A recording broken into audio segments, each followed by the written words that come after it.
বিশ্ব গণমাধ্যমে হঠাৎই ছড়িয়ে পড়ে পাকিস্তান আফগানিস্তান সীমান্ত সংঘর্ষের খবর। আফগান পররাষ্ট্রমন্ত্রীর ভারত সফরের মধ্যেই পাল্টাপাল্টি এ হামলার ঘটনা ঘটে। ইসলামাবাদের দাবি, বিনা উস্কানিতে হামলা শুরু করে তালেবান, যার জবাব দিয়েছে তারা। অন্যদিকে লাগাতার বিমান হামলার প্রতিশোধ নিতেই সীমান্তে গুলি ছুঁড়েছে বলে দাবি তালেবানের। তবে আশার কথা, সৌদি আরব ও কাতারের আহ্বানে সাড়া দিয়ে সংযম দেখিয়েছে পাকিস্তান ও আফগানিস্তান। কিন্তু পাকিস্তানের মাদ্রাসাগুলোয় তৈরি আফগানিস্তানের তালেবান গোষ্ঠী রাশিয়া ও আমেরিকাকে পরাজিত করে দেশের নিয়ন্ত্রণ নেওয়ার পর এখন পাকিস্তানের বিরুদ্ধে লড়াই করছে কেন? সে প্রশ্নের জবাবের আগে বলা দরকার, আফগানিস্তান হচ্ছে এশিয়ার ঠিক কেন্দ্রস্থলে, দ্য হার্ট অব এশিয়া। সামরিক বিশ্লেষণ অনুযায়ী আফগানিস্তানের নিয়ন্ত্রণ যার হাতে থাকবে, সে এশিয়া সহ পুরো বিশ্ব নিয়ন্ত্রণ করবে। ভৌগোলিক সে গুরুত্বের কারণে আফগানিস্তানে অভিযান চালিয়েছেন আলেকজান্ডার দ্য গ্রেট। কাবুল ছেড়ে যাবার সময় তার মন্তব্য ছিল, আফগানিস্তান হচ্ছে এমন এক জটিল ধাঁধা যার শুরু আছে কিন্তু শেষ নেই।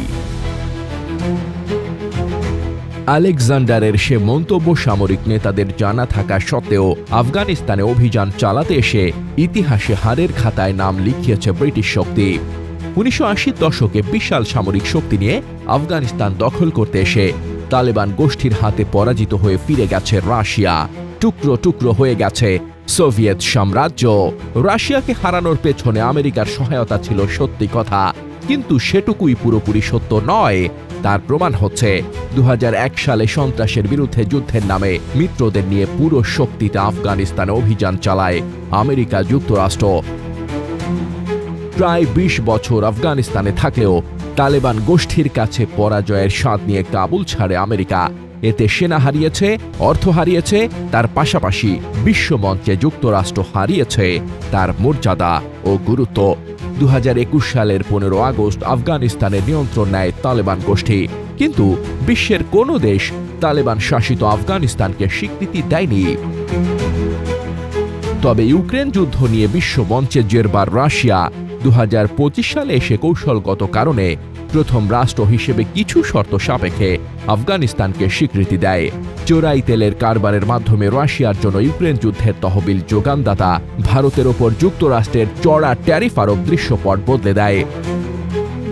অন্যদিকে পাকিস্তানের সাথে যুদ্ধে ভারতের পরাজয় এবং যুক্তরাষ্ট্রের ট্রাম্প প্রশাসন পাকিস্তানকে কাছে টেনে নেওয়ায় নাখোশ হয় ভারত।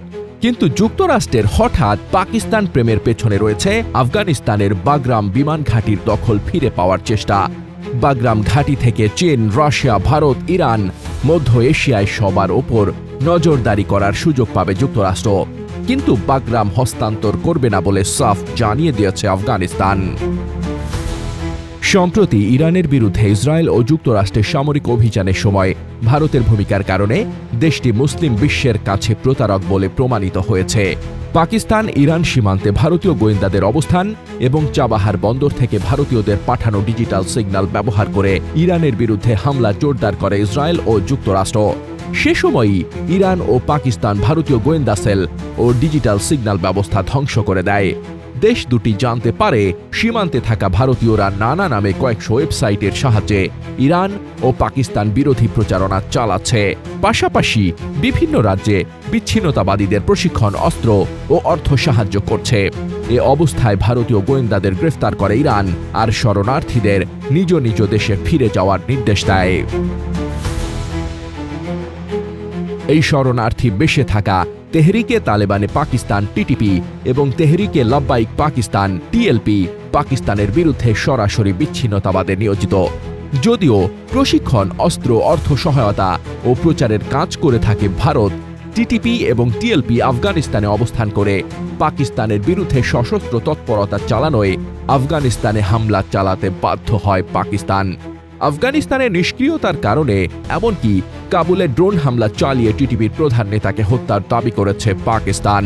এ ঘটনাকে নিজের সার্বভৌমত্বের বিরুদ্ধে হামলা বলে রুখে দাঁড়ায় আফগানিস্তানের তালেবান। কূটনীতির গ্যাড়াকলে আটকা পড়া ভারত কিন্তু বসে থাকেনি। স্বীকৃতি না দিলেও চলতি বছরের জানুয়ারিতে দোহায় আফগানিস্তানের পররাষ্ট্রমন্ত্রী আমির খান মোত্তাকির সাথে বৈঠক করেন ভারতের পররাষ্ট্র সচিব বিক্রম মিশ্র। সে বৈঠকের ফলশ্রুতিতে অক্টোবরে ৮ দিনের সফরে দিল্লি যান আফগানিস্তানের পররাষ্ট্রমন্ত্রী।